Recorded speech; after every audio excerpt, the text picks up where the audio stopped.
depuis plus de 8 mois, nos membres, en partenariat avec l'association Tous 7 octobre, contribuent à rendre visibles les otages en vue de leur libération. Cette association a été créée suite aux attaques du 7 octobre, un événement d'une gravité sans commune mesure dans l'histoire d'Israël et dans l'histoire du terrorisme mondial.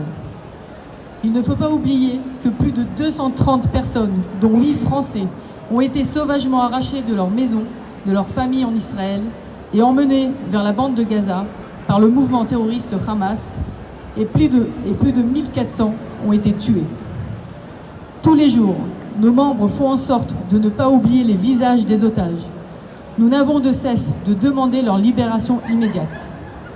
Nous savons désormais que parmi ces otages, beaucoup ont été torturés, brûlés, parce que juifs. Beaucoup ont subi des violences sexuelles, car juifs. Les terroristes se sont filmés. Comment ne pas faire de rapprochement avec ce qui se passe désormais sur notre territoire français? Le crime monstrueux perpétré sur cet enfant de 12 ans, qu'aurait-elle dû faire? Ne pas s'en cacher et subir le même sort? Elle a été humiliée, insultée, battue et a subi des actes sexuels affreux, et ils ont été filmés. Comment ne pas comprendre ce que la mère de cet enfant, ce que la mère de l'enfant exprime?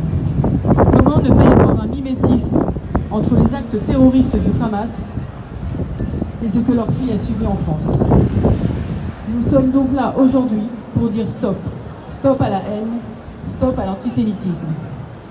Nous ne voulons donc plus laisser la parole à des gens qui banalisent l'antisémitisme. Merci.